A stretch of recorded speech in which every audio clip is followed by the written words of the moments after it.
Bom dia, meninas e meninos, tudo bom com vocês? Eu espero que sim. Aqui é Bilu. Bom, vocês sabem que nós estamos falando a respeito do Novembro Azul e hoje nós vamos estar falando a respeito do profeta Obadias. Você conhece ele? Lembra alguma coisa referente ao profeta Obadias? Bom, então eu venho te convidar, pega a tua Bíblia, a sua Bíblia Sagrada, a Palavra de Deus, que nos ensina, tem muito a nos ensinar para o nosso dia a dia. Eu sempre falo que a palavra de Deus, a Bíblia Sagrada, é o manual do ser humano, ali onde você encontra todas as respostas para a tua vida, para que você tenha uma vida em abundância, em alegria e paz com Cristo Jesus. Paz com Deus. E nós vamos falar a respeito desse personagem. Existem 12 Obadias na Bíblia, mas tem 2 Obadias que são mais falados, o mordomo, né? E Obadias, o profeta. Então nós vamos falar hoje a respeito do profeta Obadias, aquele que foi profetizar contra Edom. Vamos lá então. O profeta Obadias é um dos profetas menores. Ele foi levantado por Deus para profetizar em Edom entre 586 a 58 antes de Cristo. Sua profecia fala do julgamento e destruição de Edom. A gente vai ler então agora, é a hora de você ligar o teu Waze. Abre a tua Bíblia no endereço, no livro de Obadias, e nós vamos ler o versículo 3 e versículo 4. Bom, a minha Bíblia já está aqui aberta e nós vamos ao nosso estudo. Vamos ler a partir do primeiro então, é versículo 1. O livro de Obadias, Obadias está entre Amós e Jonas, tá bom? Obadias, os pecados e o castigo de Edom, a restauração e felicidade de Israel. Versículo 1. Visão de Obadias. Assim diz o Senhor Jeová a respeito de Edom. Temos ouvido a pregação do Senhor e foi enviado às nações um embaixador dizendo: levantai-vos e levantemos contra ela para guerra. Eis que te fiz pequeno entre as nações, tu és muito desprezado. A soberba do teu coração te enganou, como que habita nas fendas das rochas. A sua alta morada que diz no seu coração: quem me derribará em terra? Olha só isso. Muita soberba, né? Este livro registra a visão que o Senhor deu ao profeta Obadias, profeta do reino do sul em Judá. A crueldade de Edom era muito opressiva, pois essas duas nações eram parentes. Imagina, 2 parentes se levantar um contra o outro, nações contra nação. E eu vou deixar um mapinha aqui para vocês verem que são bem pertinho, Jerusalém, Judá, estão bem pertinhos ali também. O livro de Obadias, ele trata o relacionamento entre Edom e Israel, ou seja, entre os descendentes de Esaú e Jacó, que são os 2 filhos de Isaac. Por isso que a gente fala aí que são parentes, né? É um povo parente. Esse livro, ele destaca o caráter, a condenação e a queda de Edom. Obadias pode ter escrito esse livro, esta profecia, na verdade, logo após a invasão e destruição de Jerusalém por Nabucodonosor, em 586 a.C. Os edomitas eram um povo orgulhoso, autossuficiente, não precisava de ninguém, feroz e vingativos. Vamos ler então a promessa, a visão que Obadias teve então, referente a Edom. Vamos ler então do versículo 4 em diante. Te convido a seguir essa leitura junto comigo com a tua Bíblia aberta em Obadias.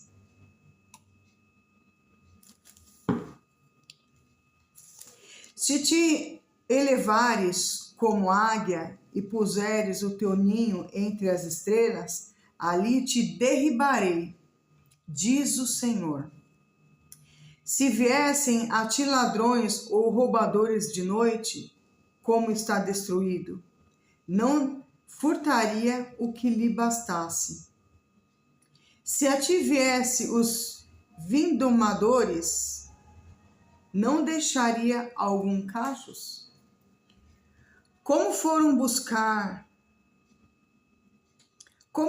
buscados os bens de Esaú? Como foram esquadrinhados os seus esconderijos? Versículo 7. Todos os teus confederados te levantam para fora dos teus limites. Os que gozam da tua paz te enganaram, prevalecendo contra ti. Os que comem o teu pão puseram debaixo de ti uma armadilha. Não há em Edom entendimento. E não aceitará naquele dia, diz o Senhor, que farei perecer os sábios de Edom e o entendimento na montanha de Esaú. E os teus valentes, ó Temã, estarão atemorizados, para que da montanha de Esaú seja cada um exterminado pela matança. Versículo 10.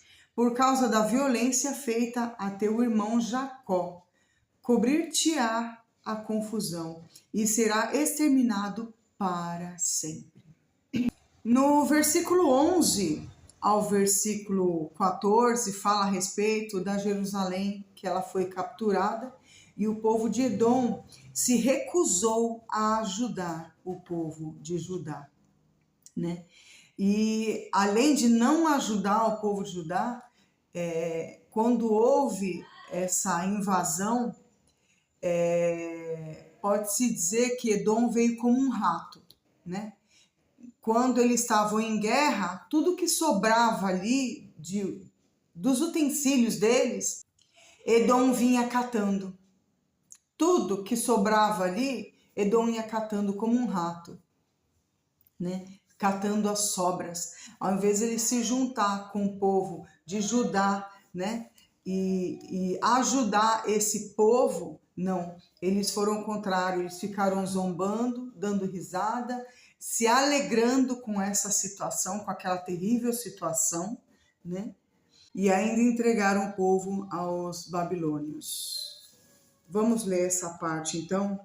No dia em que tivesse em frente dele, no dia em que os forasteiros levaram cativo o seu exército, o exército de Judá, e os estranhos entraram pelas suas portas e lançaram sorte sobre Jerusalém, tu mesmo era um deles.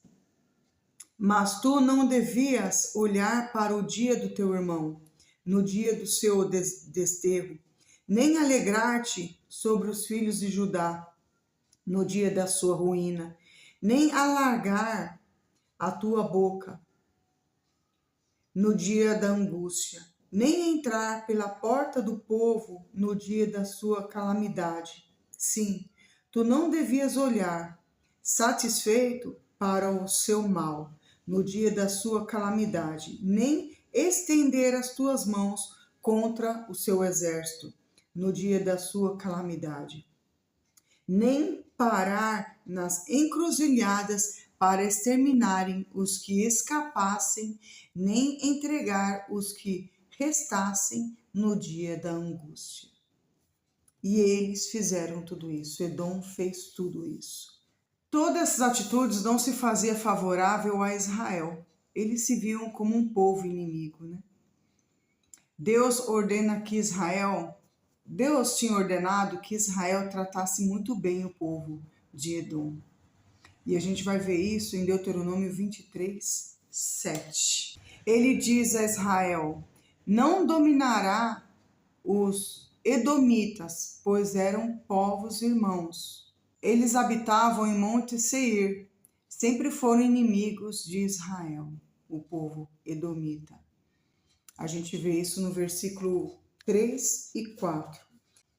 Aqui a gente vê que Edom sempre estava disposto a ajudar qualquer nação que se levantasse contra Judá, contra Israel.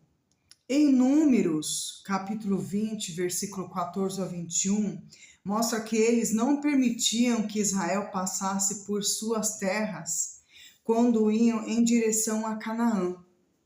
E como prova de sua crueldade, fizeram festas, exultaram quando Babilônia conquistou a Jerusalém, inclusive ajudando os inimigos em sua destruição. Isso a gente vai ler em Números, capítulo 20, de 14 a 21. A gente não vai ler agora, mas eu convido você a ler essa passagem. Tá? Eu vou ler o versículo 20, tá? Porém ele disse: não passarás. E saiu-lhes Edom ao encontro com muita gente e com mão forte. Assim recusou Edom deixar passar a Israel pelo seu tempo, pelo seu termo, pelo que Israel se desviou dele. Então, o que Edom podia dificultar a vida do povo de Israel, o povo de Judá, ele fazia.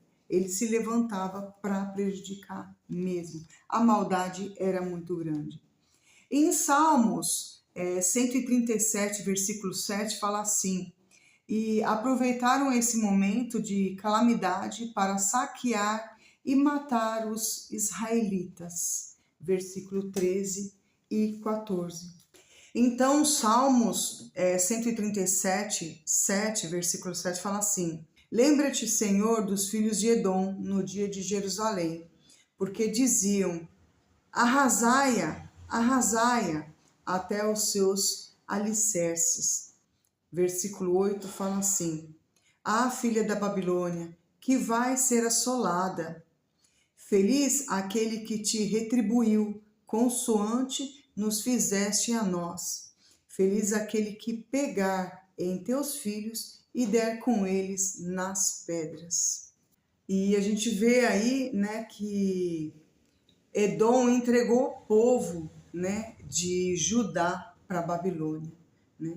Então, aí ele fala que feliz aquele que pegar em teus filhos e der com eles nas pedras. Edom tem uma conduta contrária, né? Uma conduta antagônica, né? É repreensível em relação aos seus antigos irmãos. Justifica a rejeição divina para com eles, os edomitas, né? Foi para uma condenação mesmo.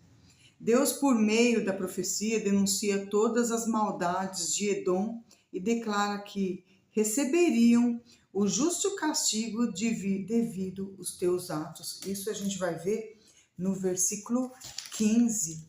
Porque o dia do Senhor está perto sobre todas as nações, como tu fizestes, assim se fará contigo. A tua maldade cairá sobre a tua cabeça. Vamos ler então o versículo 16 em diante, tá bom? De Obadias. Porque como vós bebestes do monte da minha santidade, assim beberão de contínuo todas as nações, beberão e engolirão, e serão como se nunca tivessem sido. Mas, versículo 17, mas no monte Sião haverá livramento, e ele será santo, e os da casa de Jacó possuirão as suas herdades. Olha aí a promessa, né, de Deus para com o povo de Judá. E a casa de Jacó será fogo, e a casa de José chama, e a casa de Esaú palha. Vamos ler de novo isso? Versículo 18. e a casa de Jacó será fogo, e a casa de José chama, e a casa de Esaú palha. O que acontece com a palha seca quando ela se encontra com o fogo, com a chama, né? E ninguém mais restará da casa de Esaú, porque o Senhor o disse. O Senhor, ele não volta atrás da tua palavra. Vamos ler o versículo 19. E os do sul possuirão a montanha de Esaú, e os da planície, os filisteus, possuirão também os campos de Efraim e os campos de Samaria, e Benjamim e Gileade. E os cativos desses exércitos dos filhos de Israel, que estão entre os cananeus, possuirão até Zarefate, e os cativos de Jerusalém, que estão em Sefarade, possuirão as cidades do sul. E levantar-se-ão salvadores no monte Sião, para julgarem a montanha de Esaú, e o reino será do Senhor. Então, o versículo 15 ao 21 diz: eles serão excluídos como as outras nações inimigas do povo de Deus, no território, no dia do Senhor, no qual todos serão julgados, e Israel será salvo e governará todos eles. A gente viu isso no versículo 15 ao 21. Portanto, o propósito do livro era advertir a Edom a respeito da sua ruína inerente. Como no caso do profeta Jonas em relação a Nínive, nos traz consolo e esperança futura ao povo de Deus que, nesta ocasião, viviam seus piores momentos. No Antigo Testamento, Edom era uma das principais nações mencionadas como sendo alvo de juízo divino. Além de Obadias, outros profetas receberam a comissão de entregar mensagens de condenação contra eles, né, os edomitas. A gente vê isso em vários outros endereços, como Isaías, Jeremias, Ezequiel, Joel, Amós, Malaquias. Eu vou deixar esses endereços aqui para vocês lá no primeiro comentário, tá bom?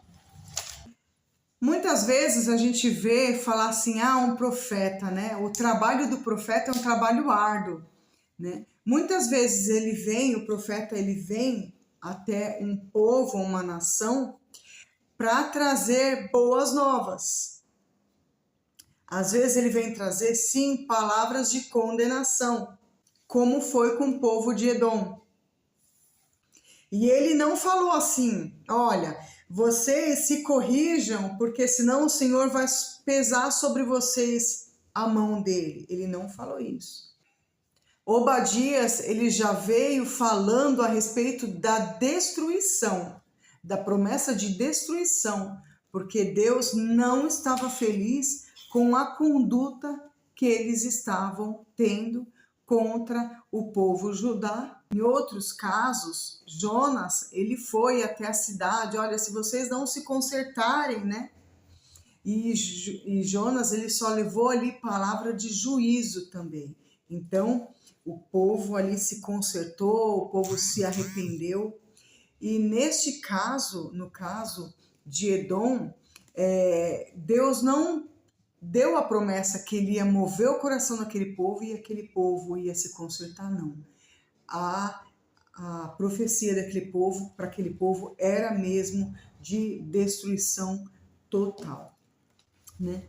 E como ser um profeta, né, nos dias de hoje, né? A gente vê que o profeta, ele vai a uma nação e ele leva uma palavra de amor, uma palavra de Deus, uma palavra de exortação, uma palavra de reconhecer os teus pecados e de arrependimento, né? Mas o caso aqui de Edom é totalmente diferente, a gente viu a história, né? E como ser como Obadias, levar, né, essa notícia? Olha, não é fácil, né? Mas nós precisamos fazer aquilo que Deus nos ordena fazer. Por mais que nos doa falar a verdade para um irmão, né? Para um irmão da igreja, para o nosso próximo, nós temos que ter em mente que nós precisamos sempre estar exercitando o nosso amor. Nosso amor para com Deus, primeiramente, amar o Senhor acima de todas as coisas e o nosso próximo como a ti mesmo, né? Então, amar o Senhor também é dar as boas novas, mas também é exortar aquele irmão que a gente ama. E quantas vezes a gente tem deixado de exortar esse irmão? Quando a gente deixa de exortar o irmão em amor, a gente está falando para Deus não. Já perceberam isso? A gente fala não para Deus. Muitas vezes a gente fala não para Deus. Às vezes a gente vai falar, né, para um irmão, conversar com um irmão, olha, corrigindo ele ou tentando fazer com que ele entenda que aquela conduta dele, aquela postura dele está errada perante Deus, não é aquela postura que esse irmão está tomando, não é uma postura que nós como crentes, nós como tementes a Deus deveríamos tomar, né? E muitas vezes nos calamos. Por que nos calamos? O Senhor, eu sempre falo isso, que o Senhor, ele não levanta covardes. E que não sejamos como Jonas, né? Que se escondeu ali do povo de Nínive. Nós vimos também que o povo de Nínive não era um povo muito fácil, era um povo violento também, um povo muito mau. Nas portas de Nínive, eles matavam as pessoas e deixavam as cabeças ali empilhadas, já mostrando, olha, não entra aqui porque aqui ninguém tá para brincadeira, né? Mas Jonas, ele foi, né? Tentou escapar ali, mas Deus o trouxe de volta e ele foi até a cidade de Nínive levar a sua profecia, aquilo que Deus havia ordenado que ele falasse, né? E nós também não podemos ter medo de falar, claro, tendo certeza de que foi Deus que tocou o teu coração para você falar com esse irmão, com essa irmã, com a sua amiga, com o seu amigo. Se você está vendo que está tendo uma conduta errada, leve a palavra de Deus. Abra para ele a palavra de Deus, mostra para ele que, olha, a palavra de Deus está falando dessa forma, está nos ensinando dessa forma. Hoje eu falei para uma pessoa que quando nós amamos ao Senhor, falamos que amamos ao Senhor, nós também nos doamos para essa pessoa, né? E para nós nos doarmos, nós temos também que falar a verdade. Doa a quem doer, mas com amor, com diligência, com sabedoria, né? Com carinho, dentro da palavra do Senhor, para que não seja contestado. Ah, mas eu não sei o que. Não, e não sou eu que estou falando, a palavra do Senhor, né? Então, não dá para ter Deus somente como nosso Salvador, mas também como nosso Senhor. Não tem como eu aceitar Deus como meu Salvador e não aceitar Ele como meu Senhor. Não tem como eu querer a salvação em Cristo Jesus, aceitar essa salvação, aceitar um renovo, sem eu primeiramente aceitar o Senhor, meu Deus, como meu Senhor. O meu Senhor, aquele que me corrige, aquele que me conserta, aquele que me leva ao caminho certo, né? Aquele que mostra que eu estou tomando decisões erradas e que, mesmo que não seja a minha vontade, eu preciso tomar a decisão certa, que é a decisão que o Senhor está me ensinando a tomar, né? O Senhor Jesus é o caminho, a verdade e a vida. Fora deles não há vida. Ninguém vem ao Pai senão por mim. Termina bem desse jeito. O Senhor Jesus é o caminho, a verdade e a vida. Ninguém vem ao Pai senão por mim. Se te ensinaram que adorando a deuses, a situações, seguindo ensinamentos que não é o ensinamento da palavra de Deus, da Bíblia Sagrada, se te ensinarem outro ensinamento que não vem daqui, não se perca. Peça ao Senhor, abra o meu coração, porque você vai se perder. Sabe por quê? Estão ensinando aí coisas erradas. Estão ensinando aí aquilo que, falando para você, olha, Deus é maravilhoso, Deus te ama, e para você seguir a Deus, você pode fazer tudo o que você quiser. Tudo que der na tua cacholinha, você pode fazer tudo, sabe? Deus não vai ser contra você, Deus te ama. Não. A palavra de Deus, nós estamos vendo aqui em Obadias, que Deus, ele também aplica o juízo. Deus aplica o juízo sobre aqueles que estão negando ao Senhor. E quando a gente quer o Senhor como Salvador e não como Senhor da nossa vida, nós também estamos negando Ele. Como dizer que eu amo a minha mãe se eu não sigo os mandamentos dela, se eu não sigo os ensinamentos da minha mãe? Como eu dizer que eu amo meu pai se eu não respeito as ordens dele debaixo do teto que eu moro? Não dá para eu falar que eu amo meu pai e minha mãe se eu estou desobedecendo meu pai e contraindo as vontades da minha mãe, os ensinamentos da minha mãe. A mesma coisa é o Senhor. Não dá para dizer que eu tenho salvação em Cristo Jesus, que eu tenho salvação em Deus, se eu não creio no próprio Filho, que Deus enviou o seu Filho amado. E o mesmo aqui morreu na cruz do Calvário, derramou o teu sangue, derramou a tua vida ali na cruz do Calvário, por amor de mim e por amor de você.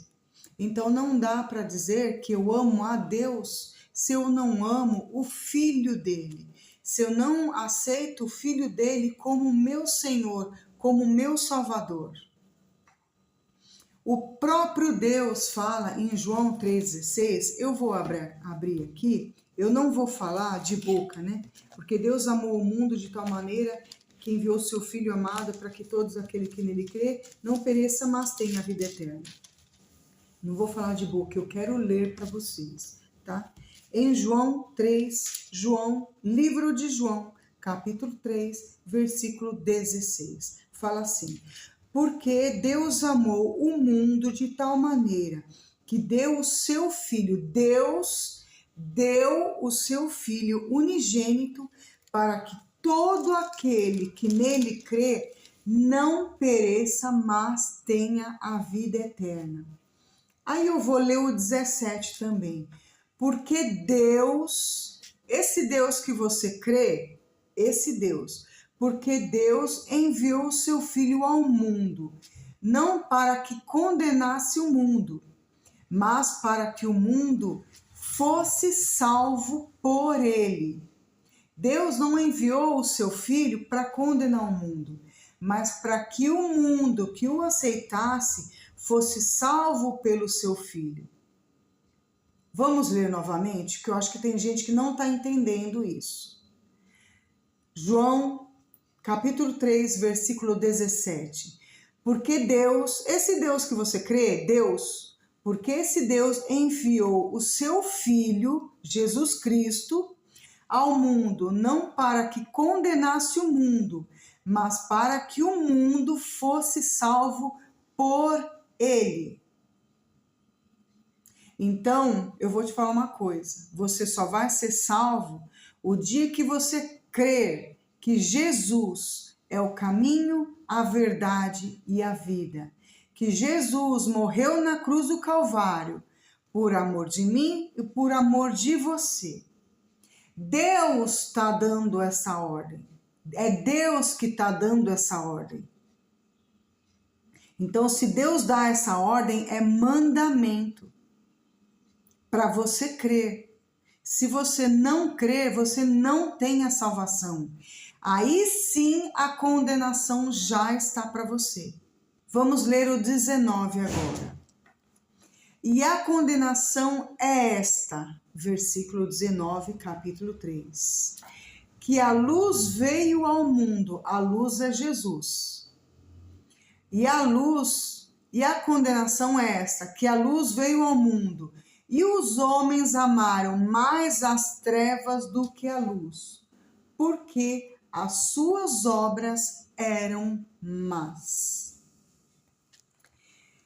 Se você está seguindo um livro, uma cartilha, um ensinamento que não é de Deus, esse Deus que você diz que você acredita, mas que você não quer, você diz que acredita em Deus, mas você não quer seguir as ordens, os mandamentos e os ensinamentos de Deus, então eu quero te dizer, a condenação ela já está para você.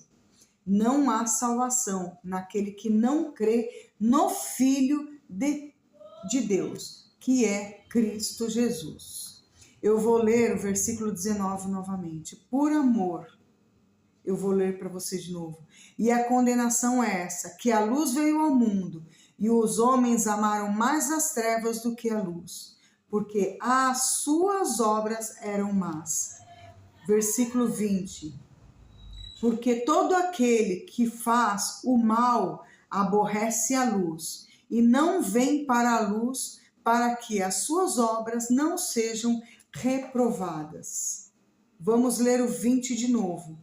Porque todo aquele que faz o mal aborrece a luz. Todo aquele que faz o mal aborrece a Jesus, aborrece a Deus. E não vem para a luz, para que as suas obras não sejam reprovadas. Mas quem pratica a verdade vem para a luz, a fim de que se as suas obras sejam manifestas, porque são feitas em Deus. Então, se a sua obra é feita em Deus, você tem a salvação. Você é aprovada pela luz. Você é aprovada por Jesus Cristo. Em Tessalonicenses, 1 Tessalonicenses, capítulo 4, 14, nos fala assim: porque se cremos que Jesus morreu e ressuscitou, assim também aos que em Jesus dormem, Deus os tornará a trazer com ele. Amém? Aí no 13, antes, nós lemos o 14, no 13, antes vou ler para você, acerca da ressurreição e vinda de Cristo. Versículo 13, em Tessalonicenses. Não quero, porém, irmãos, que sejais ignorantes acerca dos que já dormem, para que não vos entristeçais, como os demais que não têm esperança, né? Muitas vezes aqui é um outro assunto já, mas muitas vezes as pessoas se entristecem porque, meu ente querido faleceu, isso, aquilo, outro. Todo aquele que nele crê será ressuscitado por Cristo. Vamos encontrar os nossos irmãos, sim, lá na terra, né? Na terra em que o Senhor está preparando, lá nos céus, para nós. Então, eu peço a Deus que o Senhor alcance o coração de vocês, porque a verdade, a palavra de Deus está aqui. A palavra de Deus ela está tanto para salvação como para condenação. O Senhor, Ele nos ama, mas Ele também nos exorta em amor. E o Senhor virá o dia do juízo. E eu espero que no dia do juízo, o Senhor encontre a luz, encontre o Espírito Santo de Deus em vocês, né? Eu não vou ler, mas em Apocalipse, capítulo 20, fala do livro da vida e do lago de fogo. Deem uma lida, fala a respeito do juízo final, o livro da vida, né? Então, leiam com muito carinho, com muita atenção. Que Deus encontre vocês com o coração muito aberto com as coisas de Deus. Não há aquele que crê em Deus e não crê em Jesus Cristo, porque eles são um só. Eles são um Deus só. Deus Pai, Deus Filho, Deus Espírito Santo. Não se deixe enganar. A verdade ela é uma só. O Senhor fala, eu sou a verdade, eu sou o caminho, a verdade e a vida. Ninguém vem ao Pai senão por mim. Amém? Deus abençoe vocês. Eu fico por aqui. Não esqueçam de dar aquele like, não deixam. Você que chegou agora, se inscreve no canal. Não deixa de se inscrever. Se inscreve no canal, ativa o sininho e coloca ali em todas, que aí você vai estar recebendo todas as outras notificações. E quero convidar você que já faz parte do canal, você que faz parte do grupo G1, G2, G3 aqui no WhatsApp, assistiu o vídeo, não esqueça de deixar um comentário para mim. Eu fico tão triste quando entro ali e não tem comentários para mim, né? Então, deixa um comentário para mim lá, deixa o seu like, que é de muita importância. Eu vejo muitas visualizações ali, poucos likes, poucos comentários, né? E o like, os comentários nos ajuda com que o nosso canal venha crescer cada vez mais. E eu te peço também, compartilha. Vocês não têm compartilhado os meus vídeos. Por que vocês não estão compartilhando? O conteúdo é bom para você? Se o conteúdo é bom para você, passa para outras pessoas também, tá bom? Deus abençoe você. Deus abençoe vocês, mulheres lindas, amadas, que eu tanto amo. E um abraço para vocês, homens arrão aqui do canal. Vocês assistem, não deixam um comentário, ó. Eu fico triste com vocês, viu? Deus abençoe. Tchau, tchau.